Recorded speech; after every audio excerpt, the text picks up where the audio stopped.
In 10 seconds, we'll go live.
Hello and good evening, India, and good morning, US. My name is Akram Haq at the Policy Times. You're watching a very exclusive show by the Policy Times, Indus International Research Foundation, and the Institute of Chartered Accountants of India, Dallas chapter. We combined together through the leadership of, under the leadership of Guru Sowle, who is the financial advisor of Edward Jones. We bring the experts from across the world, especially from the United States, to discuss on a range of issues pertaining to wealth creation, money, investment, economy of United States, India, and the world. Now, I want to start on a lighter note.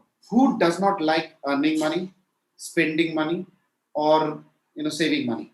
Money is everything. If you don't have it, we understand how important it is. If we have it too much, we also understand how important it is.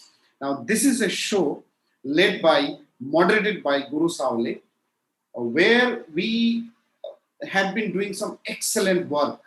Now, today, I'll come to the topic. Now, 2020, I think I watched a movie, which was 2012, which talked about the end of the world, and the world is still continuing. So today we are here in the world, not as a ghost, as a human being. The world especially saw the real disruption in 2020 in the name of, or in the forms of pandemic, the COVID-19 pandemic. Now, COVID-19 pandemic, I think, just like other global mass financial recession we saw, this is quite different, and it actually changed the global geopolitics or global economic order. What will be the future economic order, or what will the world look like economically, financially in 2030 is a very interesting thing to watch out for. And there is no better panel than this we have. Today we have two excellent speakers from the United States to discuss this. I will not introduce the speakers. I'll request, in fact, Guru to do the honor. And I will request Guru to give the basic and introductory remarks of why we are doing this program and how this world will look like in 2030, to give the background. So with this, over to Guru. Hello, Akram.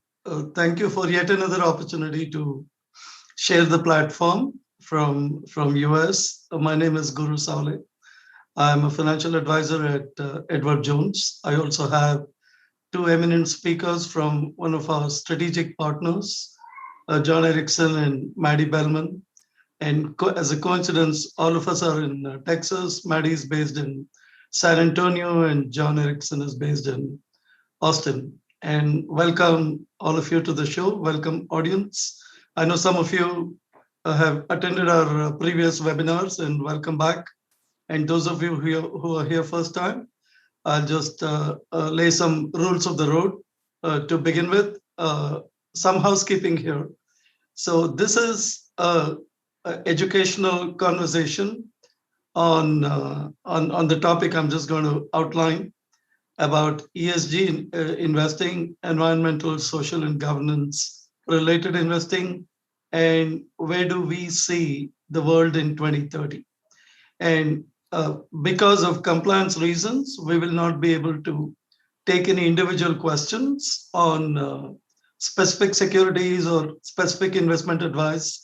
But John and Maddy are here to share some high level trends and really share some insight into what does it take to be a great investor, right? And we will get back to the details of that. And we have about 1 hour with us. There's a hard stop at 11:30 a.m. Central Time, and that will be about 10 p.m. India time. And Maddy and John will have to go, and then I can stay on for a few more minutes if there are any supplementary questions. So that's a little bit about the framework for today's discussion. I was talking to one of my clients in New York recently, and she was asking me, Guru, I'm changing my investment theme. I want to make sure that my portfolio is related to and is compliant with ESG theme. And I was pleasantly surprised that the clients are asking us for portfolios that are driven by environment, social, and governance. And that is really impressive. And then I reached out to John and his team in Capital Group, and I said, hey, one of my clients wants to look at what options we have to invest in on a ESG theme. Can you help us out? And that is when this conversation started. And then John and Maddy volunteered to kind of help us out, being here today to share their perspective on what is ESG investing, what's it all about, where is the world going in the next 7 to 8 years.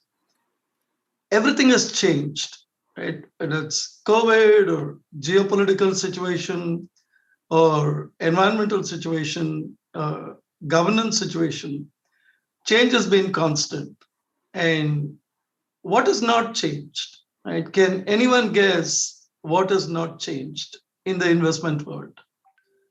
What has not changed is the need for long-term perspective for investing, the need for a long-term strategy, right? No shortcuts, no investing will never change in the ever-changing world. So we are going to look at what is in store in the next 7 to 8 years, what is changing, and John and Maddy have a deep insight into that. Capital Group introduction, it's my privilege to introduce, but I wouldn't take away the thunder from John's presentation. Capital Group is a 90-year-old company, more than $1.5 trillion in assets. John, correct me if I'm wrong in that number. And then Capital Group has also been there globally, and they're also in India. They established an office in Mumbai. They had their first office in Geneva in 1962. And Capital Group has a huge flavor of international investing. So we couldn't have had a better firm with us today than Capital Group. And we, the brand name they go with is American Funds, which is one of our most favorite funds when we pick the portfolio for our investors. However much we may be unbiased and agnostic between all the financial services firms. So we have John and Maddy, as I mentioned. Let me briefly introduce John Erickson. He's a wealth management consultant at Capital Group, home of American Funds. He has 16 years of investment industry experience, all with Capital Group. Earlier in his career at Capital, John was a national account manager, a divisional wholesaler, and a retirement plan sales consultant. He holds a bachelor's degree in business administration from the University of Oregon. He also holds the Certified Investment Management Analyst designation. John moved from LA to Austin, Texas. John, welcome to Texas and welcome to this webinar. You have about 7 to 10 minutes, and I'll let you take over from here. Fantastic. Thank you so much, Guru and Akram, for having us. Really appreciate it. I do want to just, start by saying, again, Maddy and I are looking forward to sharing our perspectives on ESG, but a little bit of background first. So we are, as you said, best well known for the American Funds family of mutual funds in the US. But investors have been able to access across the globe in a variety of different ways. And so I thought it might be helpful if we just started with, who are we? Essentially, what is our resume? And then we can move into those themes that we are seeing over the coming decade. And give me just a second while I grab the screen, if you will. So it shows that I'm unable to share the screen at this time. You can now. All right, if you'll give me that ability. Right. I give you that. All right. So what I want to start with again is really who we are and how we manage money, because as we lead into the ESG conversation, it is all predicated on what have we done for 90 years. So as I said, Capital Group, home of the American Funds, we are 90. We turned that here in 2021. And what we do very well is scour the globe for innovative and well-managed companies that fit into portfolios that are aligned to investors' goals. So what we don't do, though, is provide an individual advice. So Guru, you nailed it. That's where you want to talk to your individual advisor and make sure that any investments are aligned to your individual needs. Now, I've heard, I like this simple equation, that people plus process plus price can equal performance. So people, process, and price can equal performance. So in the investment world, that is very helpful because, while I don't prefer performance, I prefer the word results, because results are what you take home to the bank, and results are what help you, educate your children, retire with dignity. Performance, I think, is best left for the arts. It's still a very helpful equation. And so I want to go through something because performance is great to look at in investments, right? It is the most tangible thing that you can evaluate, but it is not something you can buy, right? That is in the past. Performance and results is something that investors before you enjoyed. But what you can look at is the people and the process and the price that you paid. And so let me just set the stage with how American Funds or Capital Group does that. So first with people, Guru, you were very close. We've grown now to $2.2 trillion of assets under care that have been entrusted to us. And here we have two of the managers that are entrusted with quite a bit of this, Tim Armour and Joyce Gordon. And we put them here because together they have about 70 years of investment management experience in this industry. And what Tim is representing here is very important in that he and his colleagues are not just employees who invest in mutual funds with our investors' assets. They're actually investors themselves. In fact, all of the money at American Funds, nearly all of the money invested, is with somebody like Joyce and Tim, who have $1 million or more of their own money invested alongside our investors. And why that's important is we believe that investors act differently than employees. Additionally, our people are incentivized to think long-term. You mentioned a lot's going to change in the next 10 years, and we want Joyce and her team to be aligned with that.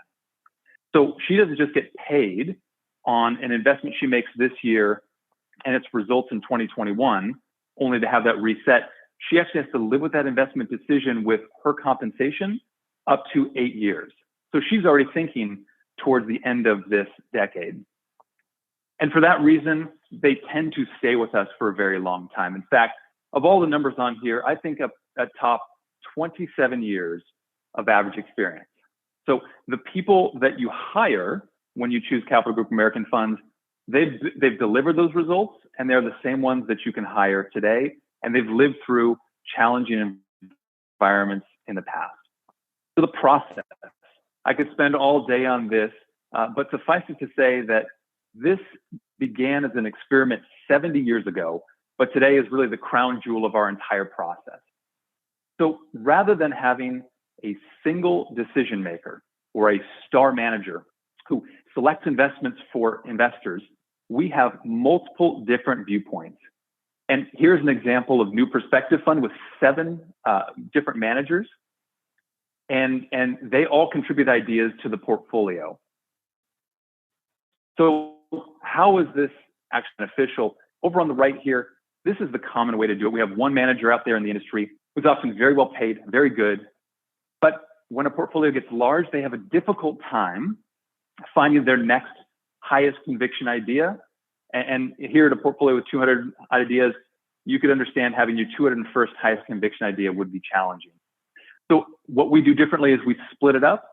We carve out sleeves, and we provide each of these 6, 7, oftentimes larger number of managers a slice of the pie where they can invest with individual conviction. But because it brings multiple different viewpoints, we have much more consistent results. And that is the key process. But it's really nothing unless you execute it globally. And as you said, our first office began in Los Angeles, 1931. Critically, though, American Funds and Capital Group, we are international. So 164 of our 343 investment professionals, nearly half, are based outside the United States, and they speak 44 languages as they seek to conduct research visits. And just last year alone, over 19,000 research visits allowed us to explore and understand which companies may be in the best position to lead their industry, to lead amongst competitors, and find the rightful place in a portfolio aligned to investors' goals. So that's how we get about it. I'm going to quickly hit price as the people, process, and price. You know, we believe low expenses matter. And as a private organization, we do keep our expenses here in blue, typically a third or lower than our peer group. And that allows us to deliver return back to portfolios. And the results, I'm not going to go into detail, but we have in long-term timeframes over 10 years, bested our peers 88% of the time. And over truly long periods of 20 years, we have bested our peers over 96% of the time. So that's how we get about it. And that's what we've been doing for 90 years. But as I said, with 19,000 research visits in 2020 alone, it allows our managers to not only see which companies are succeeding today, but which ones may be doing very well in the coming years, and the themes that could look different over a significant amount of time. I will leave the ESG details to Maddy in just a moment, but I will now switch over to the world in 2030, which really came from a report that our investment professionals came out with last year to say, despite the short-term challenges in markets, the bumpiness from the COVID-related economic shutdown, the market impacts, there will be things that look vastly different in 2030 than they do today. And that's what we're going to be focused on, what are some of those key areas. Here are the 10 predictions that came out of that. They range from healthcare to online gaming and digital entertainment. And I'm not going to focus on all of those today because we have the ESG lens. I want to spend time on just 3 of those key areas, which will be the autonomous vehicles, electric powered vehicles, and finally the transition to decarbonization of energy around the world. And then again, I'll pass it over to Maddy, and we'll be able to get to questions in just a little bit of time. So let's start with autonomous vehicles. I loved watching.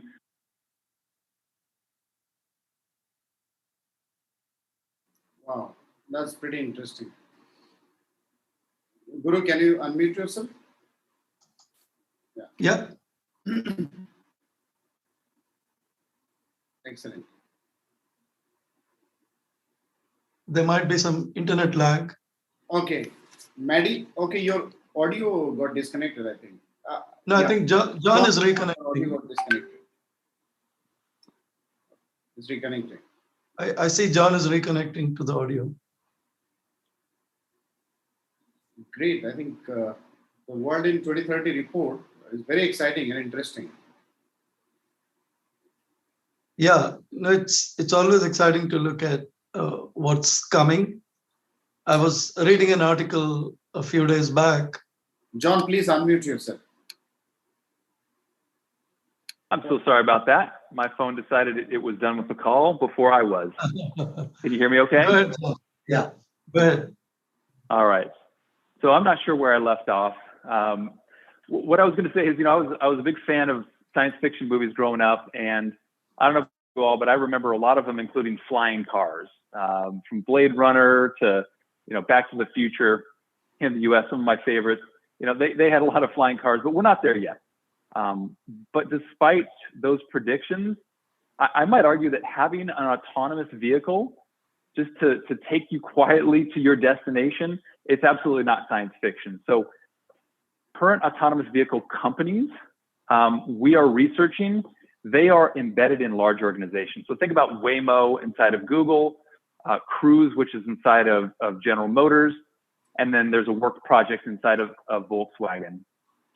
Now, we have the technology to get these on the road today. A couple challenges. Number one is that in the near term, it's the sheer number of semiconductors that are required to make these autonomous vehicles operate. It's 100-fold more than a normal vehicle. And when you look in the news that Toyota just announced that due to chip supply issues, they're going to be producing 40% fewer cars globally in the next month than had planned. This is a challenge we're going to have to get through. But once we do, this is going to, we think, be a very durable investment theme, and we may see some of these companies spin out from the larger companies to be standalones. We just have to see the level of comfort in driverless cars amongst the general population before widespread adoption. But when we do, we wouldn't be surprised if we saw, driverless cars taking over for robo-taxi fleets. And in very densely populated cities, personal ownership of cars could come down simply because we could have a true sharing of this as a resource. We know, of course, that the powertrain for these vehicles, it's going to be electric. It's going to be most obvious to us on the road as we see the growth of electric vehicles. And if we look around the world, here in the US, General Motors, one of the largest producers of vehicles, has announced that it's their goal by 2035 to be 100% electric. And of course, in Europe, they've mandated to do this by 2030. So I'd argue that the last 1,000 years, transportation has been primarily fueled by oats and corn. The last 130 has been fueled by oil, but going forward, it's likely to be electric vehicles. And I think we could have titled this slide "The Empire Strikes Back" after a Star Wars movie, because, well, at least here in the United States, Tesla gets all of the headlines around making some incredible vehicles. As I said, General Motors and Volkswagen, they're not done with this fight. They sold over 6 and 9 million cars globally in 2020, respectively. So the runway for growth with many of these established players is very long. So as an investment manager and as investors yourselves, we want to look at the disruptors like we do at Tesla, but also look at those who have been disrupted and what their plans are to make up ground and use their scale. Now, I know that in China, they have a goal to make an electric vehicle in that country that's the equivalent of around $5,000 US. And in India, it's the goal, I think, around $1,500 US. So the race is absolutely on. The last touch point before I hand it over to Maddy for our ESG topic is just the larger move to decarbonize our sources of energy. And so we think about batteries, we think about solar, we think about wind. And so where we live here in Texas, right now, Texas produces around 1/4 of the US wind energy. And if this state were carved out as its own country, would be the 5th largest wind producer in the world. So it's already happening here. It's certainly happening around the world.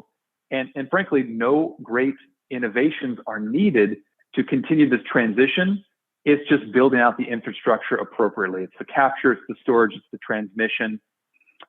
But it could also lead to big shifts in the global dynamics of power. Countries that were formerly powerful because of their oil and gas rich resources, we may see shifts over to those that bring the technology, bring the rough infrastructure for that transmission and storage again. So we could see just the shifting dynamics of a global power structure.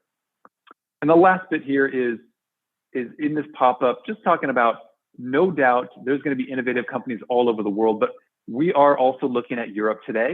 And this is because European Union stipulates that a third of the power they create for their consumers has to be renewable by the end of this decade, by 2030. So you look at companies like E.ON in Germany, Ørsted in Denmark that has huge wind farms off the coast, and Enel in Italy. You know, we look at these in portfolios, and additionally, they have a strength of paying much of their profits back in the form of a very strong dividend. The last thing I'll say here is big oil is going to have billions of dollars to invest in projects to decarbonize and transition their businesses in the coming decade. It is our focus to talk with management and identify those that have a strong plan for smart investments to make that transition. So I'm going to wrap up my prepared comments and just say, so how does ESG apply in our research efforts to take what we've done for 90 years? And for this, I want to pass the ball over now to my colleague, Maddy Bellman. Thank you. Thank you, John. Just before Maddy steps in, I have the pleasure of introducing Maddy Bellman.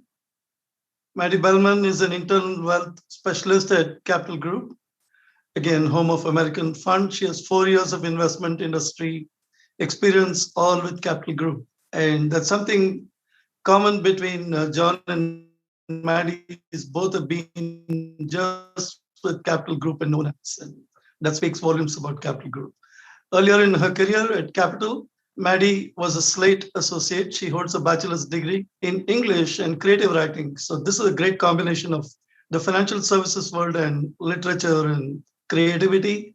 Maddy, thanks for being here. You're also a certified investment management analyst. And just before Maddy takes over, just a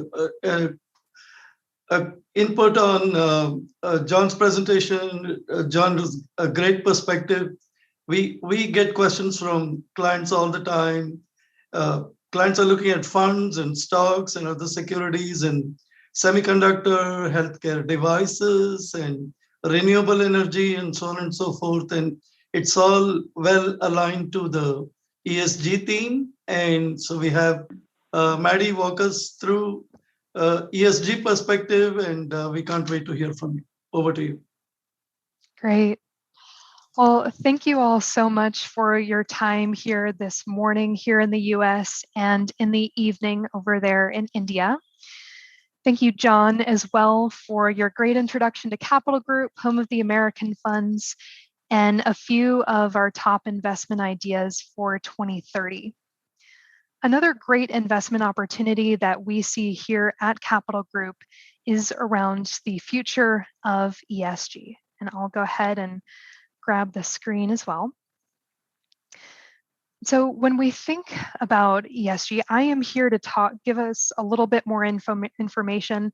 I know all of us have heard a little bit about ESG. We've heard those three letters together at some point in the past. But I'm here today to discuss what ESG is and the landscape and what it looks like today, what Capital Group's ESG philosophies are, and also give an example of what Capital Group engagement with companies on ESG risks and opportunities like, so you can see our methodology in practice. First, let's cover a little bit about what ESG is. ESG stands for environmental, social, and governance investing. It's a term that most of us have seen in investment magazines, in the news,